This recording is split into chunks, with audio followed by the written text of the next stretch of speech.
biggest con, or one of the biggest cons in this instance, is around the asylum seeker fallacy, as I'm taking to calling it, or the fallacious notion that a lot of people coming here are simply asylum seekers and refugees fleeing persecution.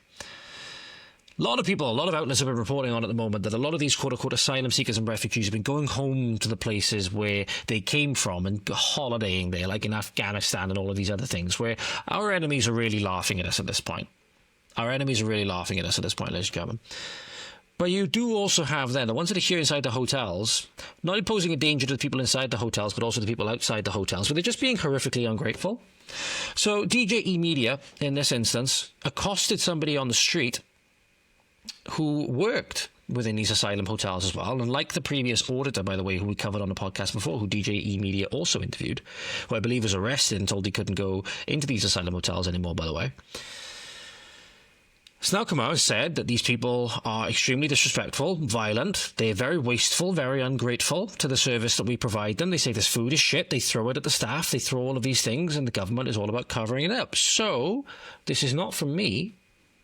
This is not from the, pardon me, fascist, racist, supposedly fascist, supposedly racist, supposedly antichrist George, right? This is from the mouth of one of these other managers from inside the hotels themselves.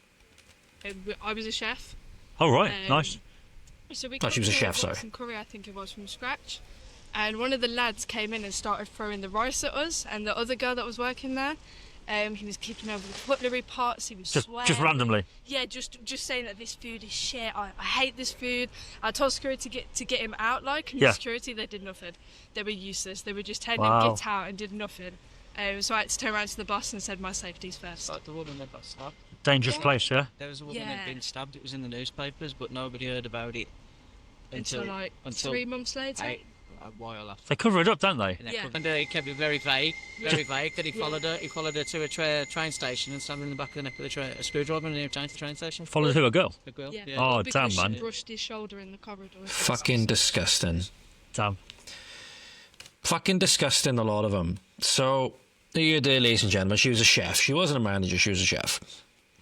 And because they didn't like the food, right, they were throwing the food at them. And you even hear that one of them, because one of the girls accidentally brushed his shoulder in the corridor, walking through the corridor, right, followed her to a train station and I believe either stabbed her or threatened her at the back of the neck with a screwdriver. These kinds of people that we're dealing with here, ladies and gentlemen, when people say that these are women and children coming across the border, for the most part that they're not. And the people who are trying to facilitate more and more and more of this and putting more and more of those genuine children that do come across danger. Not to mention, ladies and gentlemen, the more and more people see the system as being gamed, the more and more they actively turn against the system, and the more that the actual asylum seekers will suffer. Right, because they likely won't get their claims heard because of how angry people are, and they want nothing to do with the system anymore. They don't want to help people anymore.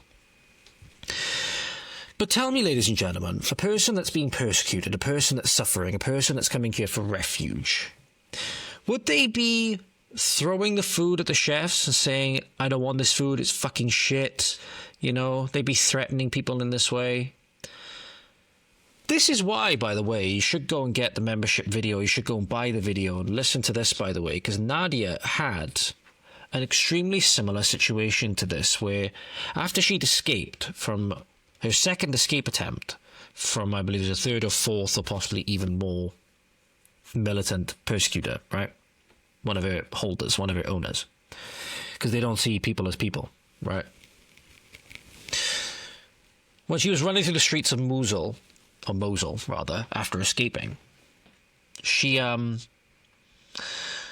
came to a house as it started to get dark, and realizing that she would have to try and get in somewhere, because if she was out of dark and the militants, it would have been more likely that the militants would have found her. And if she'd been taken back then after trying to escape a second time, it would have been even worse than the punishment she had after the first time that was unsuccessful, which was, there's no words for it. I'll let you go and read the book or listen to the video if you want to know what happened. So she went into this house, knocked on the door, and luckily it was a family that didn't turn her in. Didn't turn her into ISIS for the fake reward money that they were offering, and actually helped her then escape. The guy actually helping her escape took great personal risk to himself and also his family. who, if the family hadn't been able to convince ISIS that he was acting alone after he'd found out, probably would have suffered a fate worse than death themselves. These people, there's no honour with these people. Make no mistake about it. They'll go after your family, they'll go after your kids. There's no honour with these people. So, she goes to the house. Does she throw their food in their face? Does she call them all sorts of names? Does she follow one of the kids and threaten the kids with a screwdriver at the back of the neck? No. Because she was actually somebody in genuine need of help. These people are not in genuine need of help, otherwise they wouldn't treat us like this. But not to mention, how disrespectful would it be? Somebody coming to your home, ladies and gentlemen, and they threw your food in your face and told you they fucking hate this food, and they, you know, they threatened you in the way that these people are. How would you feel? You wouldn't feel good, right? Well, that's what these people are doing. That's what these people are doing. That's why people are so angry that they're here, why they shouldn't be here. Why they shouldn't be here. None of them. None of them, because they're all embedded. They're all military-age males, pretty much, 99%. There's one hotel we covered before, the Active Patriot, exposed that it was all military-age males. A lot of them coming from areas where there's heavily extremist terror group influences on behalf of Islam. And that's where you get the, again, very high likelihood that we've got terror proxies in this country. We've got sleeper cells all up and down this country that are just waiting to be activated. It's truly terrifying. It's truly terrifying, but above that as well, it's disrespectful. It's disrespectful to a host that's been gracious. And that you've come in and taken advantage of them in every conceivable way, taken advantage of their hospitality, not to mention you throw it back in their face because you're disgustingly ungrateful. And we shouldn't tolerate that.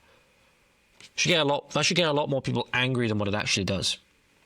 That should get a lot more people angry than what it actually does.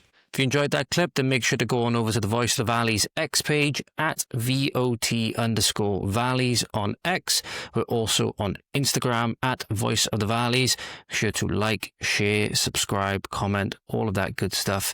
Thank you so much, and we'll see you again soon. Godspeed.